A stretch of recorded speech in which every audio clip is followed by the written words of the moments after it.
गौतम अंजलि को मिलने पार्क में आता है, लेकिन वो उसे वहां नहीं पाता। इस बात से अनजान कि अंजलि किडनैप हो चुकी है, गौतम फिर से अंजलि को पार्क में इधर उधर ढूंढता है। तभी उसे जमीन पर एक चमकती चीज दिखाई देती है।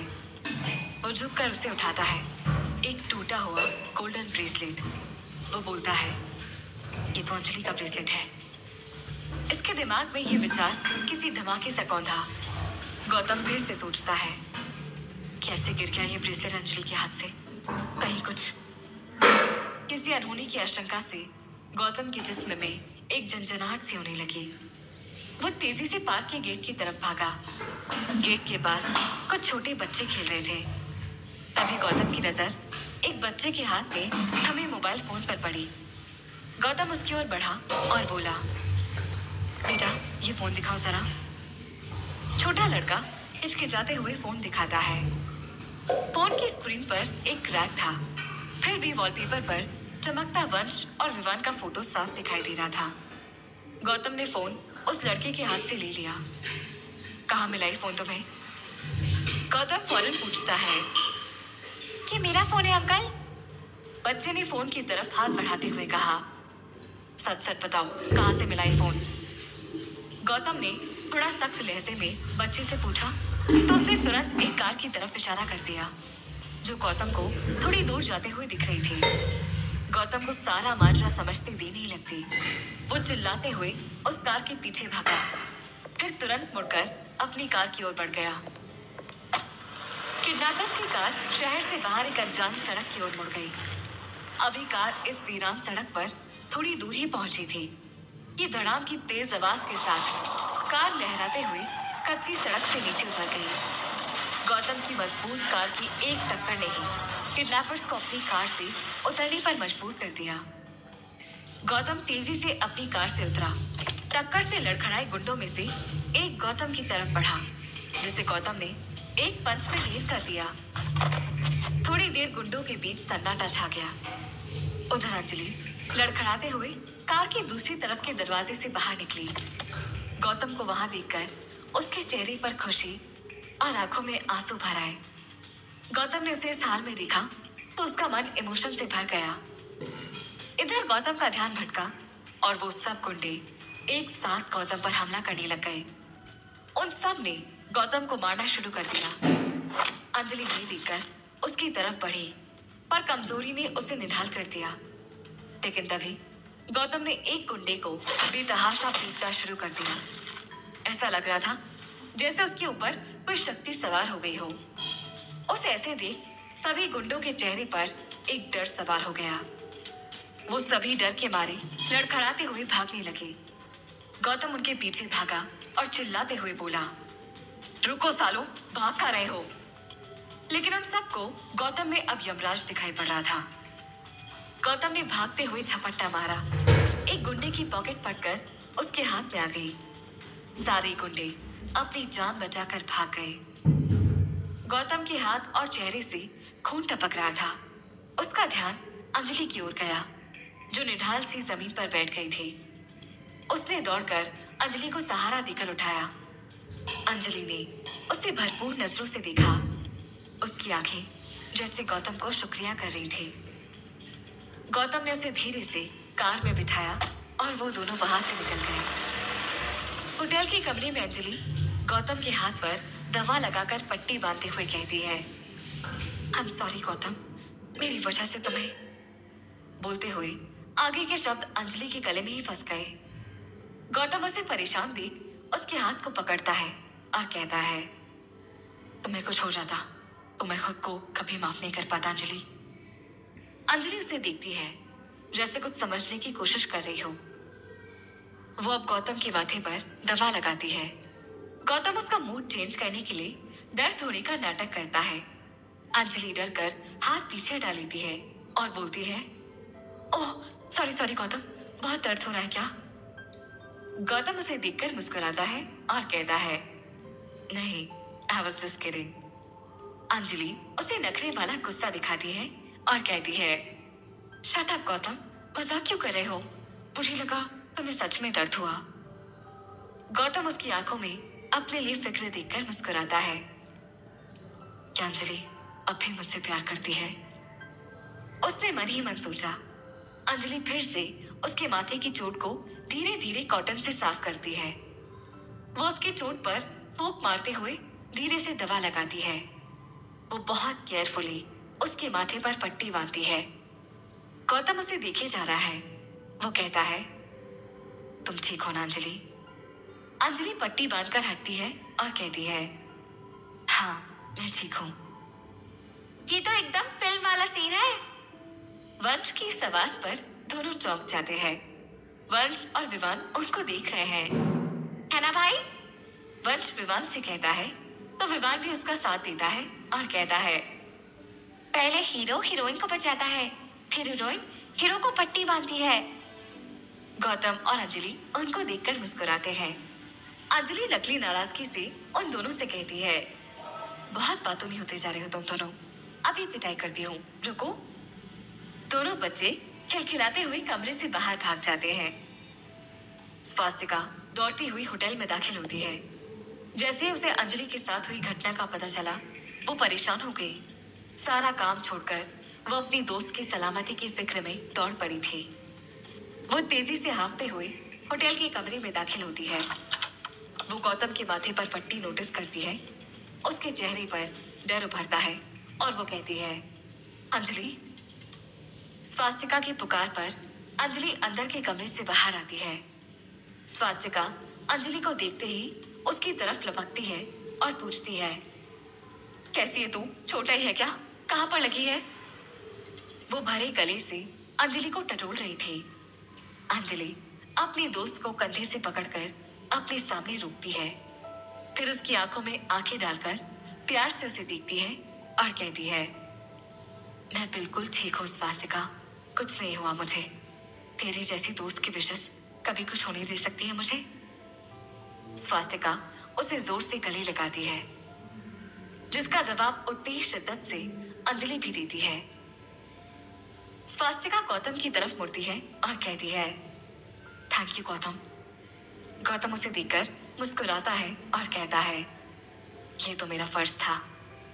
फिर वो अंजलि से कहता है, अंजलि वो लोग जो भी थे दोबारा जरूर अटैक करेंगे। अब यहाँ रहना तुम्हारे लिए सेफ नहीं है और बच्चों के लिए भी।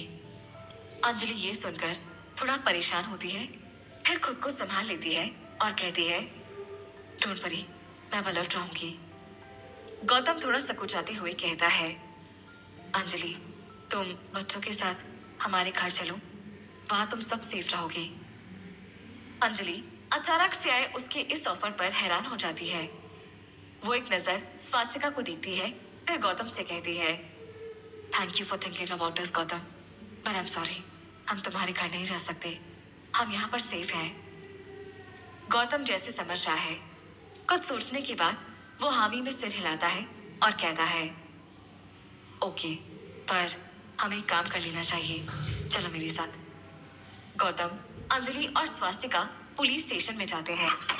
एक बड़ा पुलिस ऑफिसर सामने बैठा है। वो गौतम का पुराना परिचित है। गौतम ने उसे सारी घटना बता दी।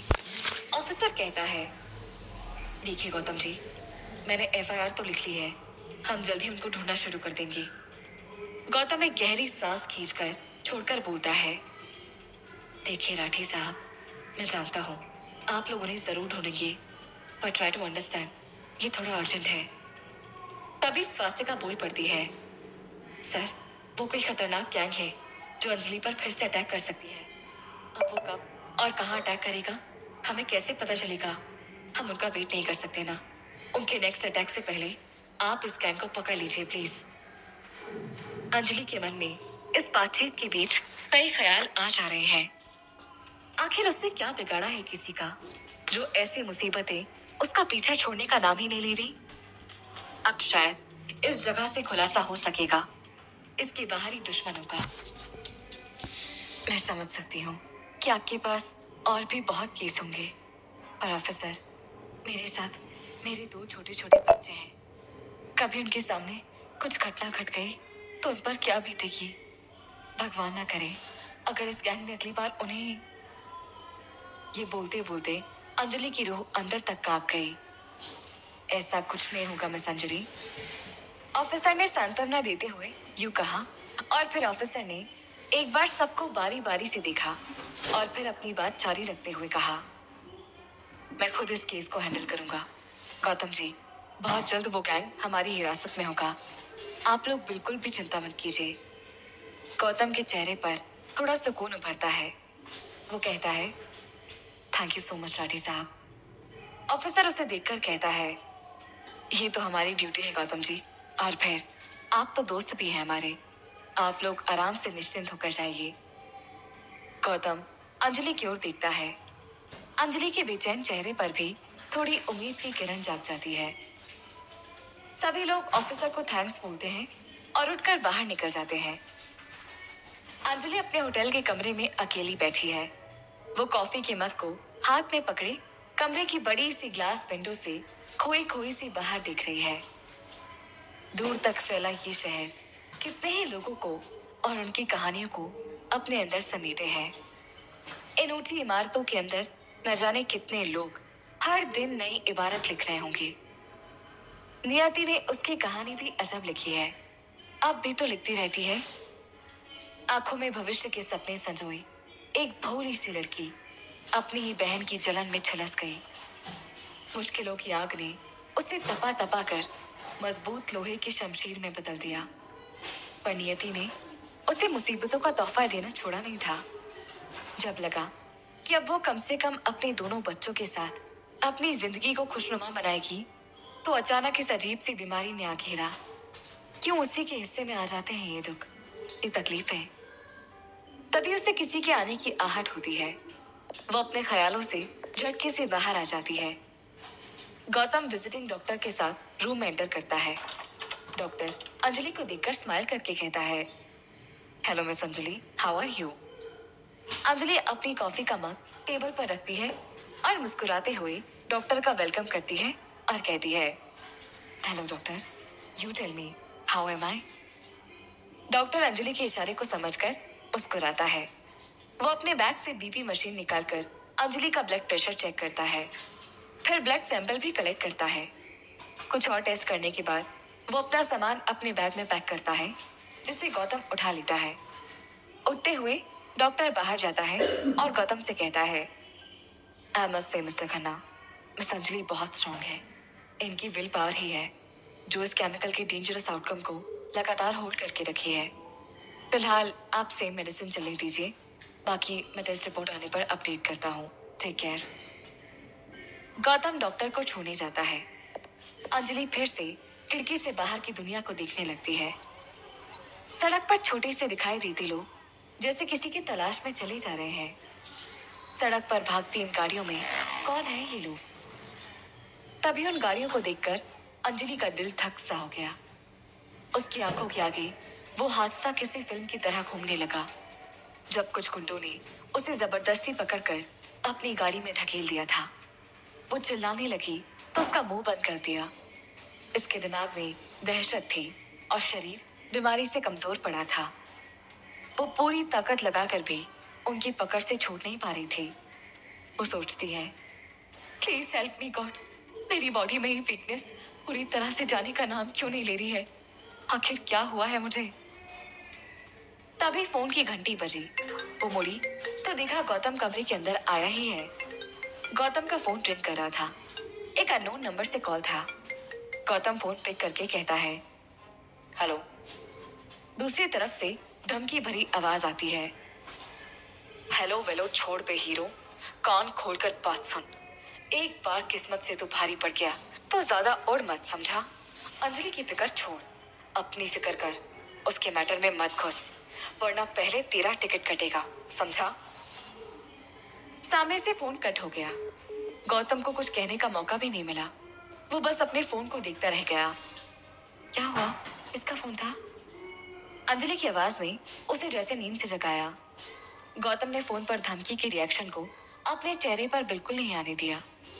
उसे लापरवाही से कंधे उचकाते हुए कहा, नथिंग, रॉन्ग नंबर था। गौतम के चेहरे पर ना सही उसके दिमाग में उस गुंडे की धमकी भन भन करके बज रही थी। अगर वो मेरे सामने होता तो मैं अभी निचोड़ देता उसे। और धमकी, इतनी हिम्मत। उसने फोन अपनी पॉकेट में वापस रख लिया। पॉकेट, तभी उसने सोचा। उसने झपटा झपटी में एक गुंडे की पॉकेट मेरे हाथ में आ गई। कुछ था उस पॉकेट में। गौतम की आंखें किसी क्लू की आस में चमकने लगी। उस फटी पॉकेट से जरूर कुछ पता लगेगा, लेकिन मैंने वो रखी कहाँ? आखिर कौन है ये लोग जो अंजलि की जान लेना चाहते हैं? अपनी पास्ट लाइफ में ऐसा क्या किया है अंजलि ने? यही सोच सोच कर गौतम काफी परेशान हो रहा था, लेकिन उसे समझ नहीं आ रहा था कि वो करे तो क्या करे। जिस पॉकेट का उसे याद आया था, उसे भी वो हर जगह ढूंढ चुका था, लेकिन वो अभी तक कहीं दिखाई नहीं दी। कि कौन लोग अंजलि को नुकसान पहुंचाना चाहते हैं? कोई तो राज है जिसकी तह तक गौतम को पहुंचना था, लेकिन वहां तक पहुंचने का रास्ता गौतम को दिखाई नहीं दे रहा था। गौतम इन्हीं सवालों में उलझा हुआ था कि तभी उसके मोबाइल पर एक अननोन नंबर से कॉल आती है। गौतम अपनी जेब से फोन निकालकर स्क्रीन पर नजर डालता है तो उसके माथे की सिलवटें और गहरी हो जाती है। लेकिन फ्री कॉलर पर उसका नाम दिख रहा था, डॉक्टर संजय राठौर। गौतम फोन उठाकर अपनी कान से लगाता है, खुद को थोड़ा कंपोज करते हुए कहता है, हेलो। एक लंबे गैप के बाद दूसरी साइड से जवाब आता है, हेलो मिस्टर गौतम, मैं सीनियर डॉक्टर संजय राठौर बोल रहा हूँ। गौतम ने थोड़ा सहज होकर सवालिया अंदाज में जवाब दिया, जी कौन? मैंने आपको पहचाना नहीं। इस पर डॉक्टर थोड़ा मुस्कुराते हुए जवाब देता है, जब आप मुझसे मिलेंगे तो जान जाएंगे। मुझे अंजलि की बीमारी और उसकी पास्ट लाइफ के बारे में आपसे थोड़ी बातें करनी है। क्या आप मेरे ऑफिस में आ सकते हैं? जिस डॉक्टर से अंजलि का इलाज चल रहा था, ये आवाज डॉक्टर की तो बिल्कुल नहीं थी। उस डॉक्टर को गौतम अच्छी तरह से पहचानता था। फिर ये कौन नया सीनियर डॉक्टर अचानक से आ गया? यही बात गौतम के जहन को झकझोर रही थी। उसने हकलाते हुए डॉक्टर की बात का जवाब देते हुए कहा, जी जी बिल्कुल, मैं आपसे मिलना चाहूंगा। माफ कीजिएगा, आपका ऑफिस कहाँ है? इस बार डॉक्टर थोड़ा हंसते हुए जवाब देता है, मैं उसी अस्पताल से बोल रहा हूँ जहाँ पर अंजलि का इलाज चल रहा है। रिसेप्शन पर मेरा नाम बोलिएगा, वो मेरे केबिन तक पहुंचा देंगे। इतना कहकर डॉक्टर ने फोन रख दिया था और गौतम तुरंत ही अस्पताल के लिए निकल गया। लगभग 20 मिनट बाद गौतम डॉक्टर के ऑफिस में उनके सामने बैठा हुआ था। डॉक्टर मुस्कुराता हुआ दिख रहा था। गौतम थोड़ा हिचकिचाते हुए कहता है, जी बोलिए डॉक्टर साहब, क्यों बुलाया है आपने मुझे? क्या बात करनी है? डॉक्टर गौतम को बताता है कि अंजलि की रीसेंट ब्लड सैंपल में कुछ ऐसा डिटेक्ट हुआ है जो अभी सिर्फ 2% ही अंजलि की बॉडी में फैला है। वो केमिकल अगर किसी भी तरह से अंजलि की बॉडी में 10% के ऊपर फैल गया तो फिर उसे दुनिया का कोई डॉक्टर नहीं बचा पाएगा। इसलिए अंजलि की बॉडी में वो कौन सा ड्रग अटैक हुआ था आज से 6 साल पहले, उसका पता जल्द से जल्द लगाना बहुत जरूरी है, वरना अंजलि की life slowly slowly high risk की ओर बढ़ती जा रही है। डॉक्टर की बातें सुनकर गौतम तेज कदमों से हॉस्पिटल के बाहर निकला और अपनी कार सड़क पर दौड़ा दी। गौतम का माइंड डिस्टर्ब हो गया था, इतना कि उसे इस बात का भी एहसास नहीं था कि वो किस स्पीड पर गाड़ी चला रहा है। उसका चेहरा लाल हो चुका था, आंखों में हल्का पानी था और उसके पैर एक्सीलेटर से हटने का नाम नहीं ले रहे थे। सड़क पर गाड़ी के टायर धूल उड़ा रहे थे और गाड़ी हवा से बातें कर रही थी। गौतम अंदर ही अंदर खुद को कोस रहा था कि उसने आखिर अंजलि को जाने ही क्यों दिया था 6 साल पहले। क्यों नहीं उसने अंजलि को ढूंढ निकाला था उस वक्त। वो गुस्से में पागल सा होकर एक जोरदार हाथ स्टीयरिंग व्हील पर मारकर चिल्लाता है, ये सब तेरी गलती है गौतम। अंजलि कितना कुछ सहती रही थी और तू रिया के साथ आराम से अपनी जिंदगी बिता रहा था। इतना कहते हुए उसने बिना स्पीड को स्लो करे कार को टर्न कर लिया।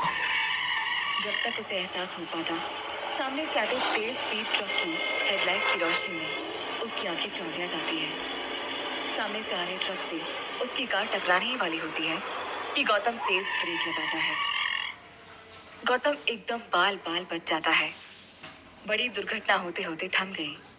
गौतम का पूरा चेहरा पसीने में नहा चुका था। वो एक गहरी लंबी सांस लेता है। उधर होटल में दोनों बच्चे सो गए थे और स्वास्तिका अपने रूम में थी। अंजलि सोने के लिए जाने से पहले जैसे ही अपनी दवा लेने लगती है, अचानक वो देखती है कि उसकी कुछ दवाई खत्म हो चुकी है। ये देखकर वो खुद से ही कहती है, ओह माय गॉड, ये दवा को भी अभी खत्म होना था। वो नोटिस करती है कि स्वास्तिका के कमरे की लाइट्स बंद हो चुकी है। मोस्ट प्रोबेबली वो सो गई होगी। यही सोचकर अंजलि ने स्वास्तिका को इस समय जगाना ठीक नहीं समझा, इसीलिए वो खुद ही अपना हैंड पर्स उठाकर होटल से बाहर आ जाती है।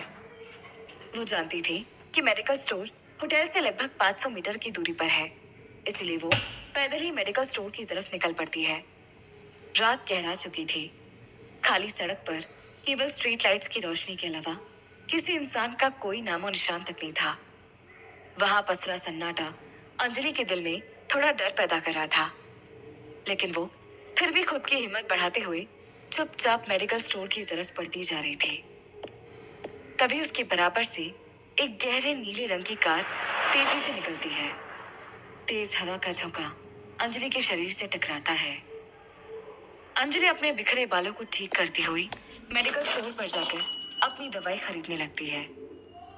तभी वो देखती है कि वही नीले रंग की कार एक बार फिर उसी दिशा में आ रही है। अंजलि उसे इग्नोर करके जल्दी से अपनी दवाई लेकर वापस होटल की तरफ तेज कदमों से चलने लगती है। कार धीरे धीरे अभी भी उसके पीछे चल रही थी। अंजलि समझ गई थी कि वो लोग उसी का ही पीछा कर रहे हैं। उसने पहले अपने कदमों की स्पीड बढ़ाई और उसके बाद वो तेजी से होटल की तरफ दौड़ने लगी। कार अंजलि के ठीक बराबर में चल रही थी। अंजलि ने जैसे ही गर्दन घुमाकर देखा तो उसने नोटिस किया कि कार के अंदर लगभग 4 लोग बैठे हैं, जो लगातार घूर कर अंजलि की तरफ ही दिख रहे थे। अंजलि दौड़ते दौड़ते होटल के गेट तक पहुंच गई थी कि तभी अचानक वो नीले रंग की कार रुकी और उससे निकलकर 2 आदमियों ने दौड़कर अंजलि को पकड़ लिया। इससे पहले कि अंजलि चिल्ला पाती, उनमें से एक ने अंजलि के मुंह पर हाथ रख दिया और उठाकर डिक्की में डाल दिया। उन्होंने अंजलि के दोनों हाथ पीछे की तरफ बांध दिए और उसके मुंह पर टेप चिपका दी। अंजलि बेहद घबराई हुई थी, लेकिन फिर भी वो निश्चित थी, क्योंकि उसने भागते वक्त गौतम को कॉल मिला दिया था और मोबाइल को अपने कपड़ों में कहीं छुपा लिया था। अंजलि को किडनैप करने की हड़बड़ी में वो लोग इस बात का ध्यान ही नहीं रख पाए थे कि उस समय अंजलि के हाथ में एक मोबाइल फोन भी था। वो लोग नहीं जानते थे कि अंजलि के मोबाइल का ट्रैक ऑन था और गौतम उनकी कार का पीछा कर रहा था। कार की पिछली सीट पर बैठे हुए 2 बंदों में से एक ने पीछे झांक कर देखा। अंजलि ने ऐसा नाटक किया कि जैसे वो बेहोश हो गई है। हालांकि वो पूरे होशो हवास में थी। वो अपने दिमाग में रिकॉल करती है कि भागते वक्त जब कार उसके पीछे ही थी, उसने चुपके से गौतम को फोन मिला दिया था और कहा था, गौतम, गौतम, मेरे पीछे कुछ लोग लगे हैं। मैं मेडिकल स्टोर से दवा लेने आई थी।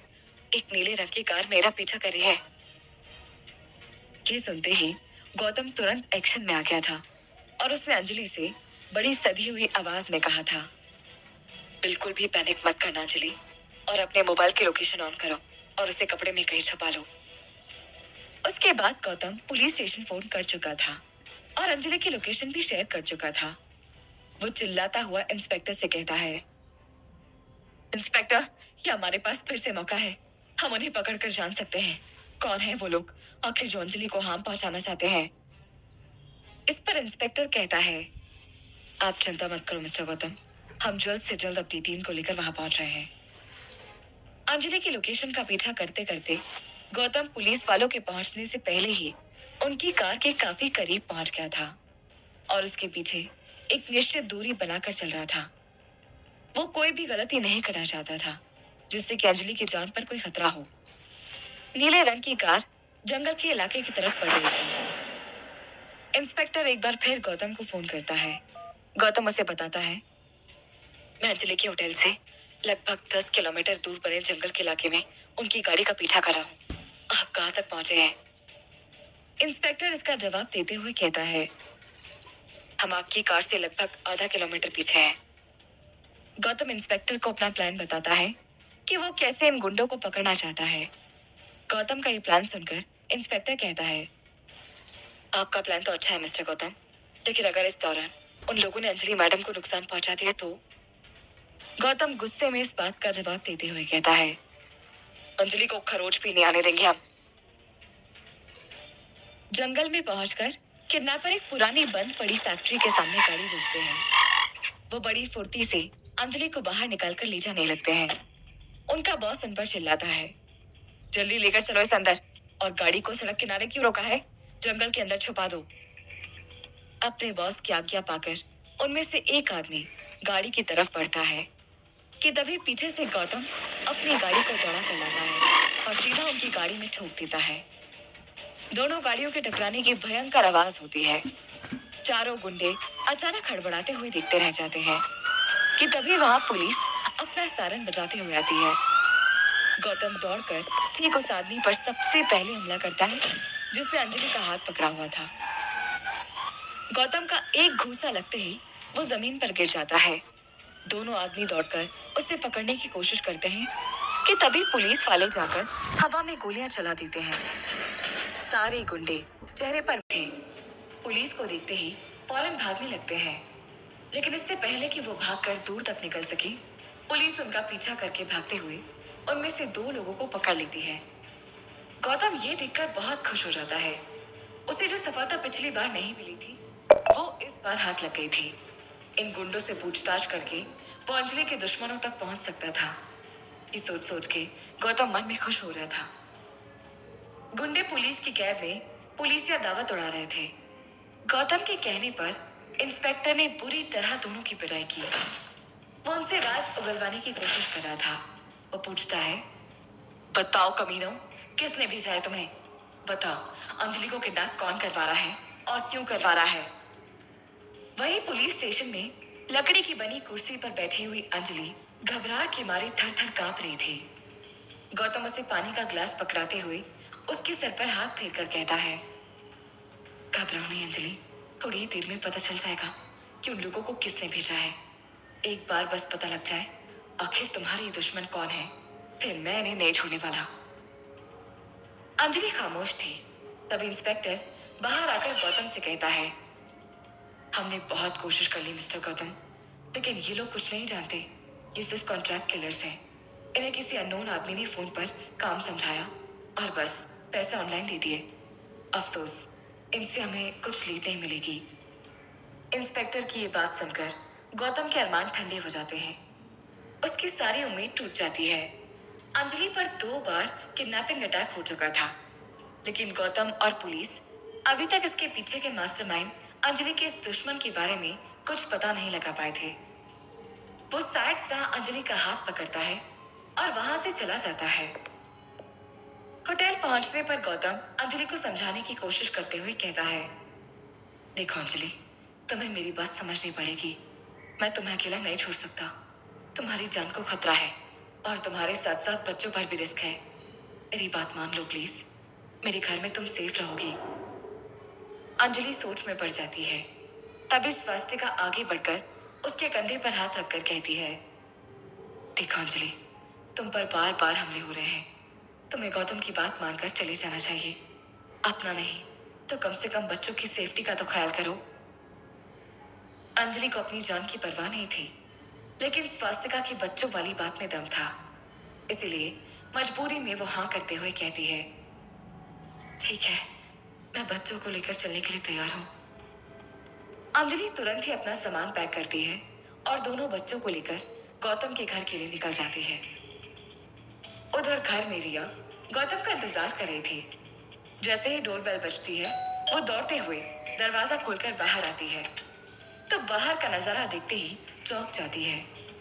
उसके सामने गौतम, अंजलि और दोनों बच्चों के साथ खड़ा हुआ था। तभी पीछे से लता भी बाहर आती है। अंजलि को एक बार फिर घर में पाकर रिया और लता एक दूसरे को हैरानी से देखती रह गई थी।